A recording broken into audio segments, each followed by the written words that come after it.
একজন মা যখন প্রেগনেন্ট হয় সবথেকে খুশি হয় আল্লাহর কাছে যে সে মা হতে চলেছে। যখন বাচ্চাটা থাকে মেয়ে বাচ্চা তাহলে বাবা মা বেশি খুশি হয়ে যায়, কিন্তু সবাই খুশি হয় না।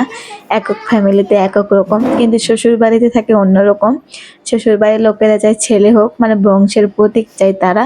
আর মেয়ের বাড়ির নারীরা চায়, তারা নাতনি চায়, মানে মেয়ে বাচ্চা হলে নানির কদর করে বেশি, ভালোবাসে বেশি। ছেলেরাও বাসে, কিন্তু নানীরা সবসময় চায় যে মেয়ে বাচ্চা হোক। যেরকম মা বাবা চায়, সবাই চায় প্রথম সন্তানটা যেন মেয়ে হয়। যখন আল্লাহ দান করে, আল্লাহর কাছে দোয়া করার পর হয়, আল্লাহ যখন তাকে দেয় একটা মেয়ে হওয়ার পরে কিন্তু বাবা মা খুবই খুশি হয়। কেননা রহমতের দরজাটা খুলে যায়, আল্লাহ খুলে দেয়। তো যাই হোক, যার ঘরে মেয়ে সন্তান আছে তারাই বুঝবে সেই খুশিটার কি মুহূর্ত। আর যার ঘরে নেই সে তো বুঝবে না, তারা চাইবে ছেলে হোক। আসলে সবাই তার মেয়ে সন্তান জন্ম দিতে পারে না, তাই না? সবাইকে তো আল্লাহ দেয় না। আল্লাহ যার রিজিক যতটুকু দেখবে তার কাছেই কিন্তু আল্লাহ মেয়ে সন্তান দেয়, সবাইকে কিন্তু মেয়ে সন্তান দেয় না। মেয়ে সন্তান যাদেরকে দেয় তারা আল্লাহ ভালোবেসেই দেয়। তো যাই হোক, এদিকে মেয়েকে নিয়ে সুন্দর করে কাজ করতেছিলাম। মানে মেয়ে বাচ্চা বলে কথা, মার সঙ্গে কাজ করবে এটাই তো স্বাভাবিক, আর ছেলে বাচ্চারা বাবার সঙ্গ দিবে এটাই স্বাভাবিক। তো মেয়েটা আমার সব সময় আমার কাছেই থাকে, আর সব কাজে হেল্প করার চেষ্টা করে, ছোট মানুষ হিসেবে যতটা পারে ততটা করে। বাচ্চাটা হলে যতটা খুশি থাকে বাবা মা, কিন্তু বাচ্চাটা হওয়ার পরে শ্বশুর বাড়িতে যে কটু কথা শুনতে হয় সেটাও সেই মেয়েটা সহ্য করতে হয়। কারণ ওই যে মেয়ে বাচ্চা হয়েছে, আল্লাহর কাছে শান্তি চাইছিল, মেয়ে বাচ্চা দিয়েছে, কিন্তু তাদের কাছে তো শান্তি হয় নাই, তারা চাইছে ছেলে বাচ্চা।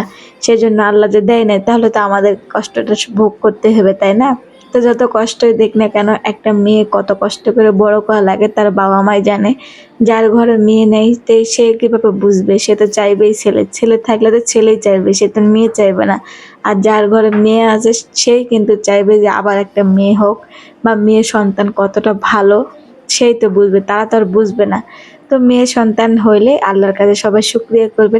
মেয়েটাকে তিলে তিলে বড় করতে হবে, লেখাপড়া শিখাতে হবে, মানুষের মতো মানুষ শিখাতে হবে। দেখা যাবে যে এসএসসি পরীক্ষার পর কি করবে তা বলা যায় না।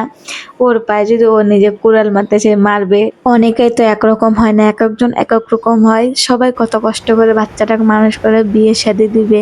এই যে বাচ্চাটা এখন আমার কোলে আছে, আর 10 বছর পর আমার কোলে থাকবে না, সে অন্য কারো বাড়ি বউ হয়ে যাবে, এটাই স্বাভাবিক। আমরা যেরকম হয়েছিলাম ওপরে তো একদিন যেতে হবে। কিন্তু এটা ভাবতে কষ্ট লাগে যে মেয়েকে এত কষ্ট করে বড় করে এত কিছু শিক্ষা দেওয়ার পরে শ্বশুর বাড়ি যখন কথা আসে যে কি শিখাইছে বাবা মা, আদব কায়দা শিখায়নি, বেয়াদব বানিয়েছে, তখনই কিন্তু সব থেকে কষ্ট হয় বাবা মার। কারণ একটা মেয়ে বাচ্চা মানুষ করতে যে স্যাক্রিফাইস করে বাবা মা, সত্যি ছেলে বাচ্চার প্রতি সেই স্যাক্রিফাইসটা করতে হয় না, এটা কিন্তু সবাই বোঝে না। সেই জন্য ছেলের বউ সবাই অপমান করে, নিজেও কিন্তু মেয়ে হয়ে আরেকজন মেয়েকে অপমান করে।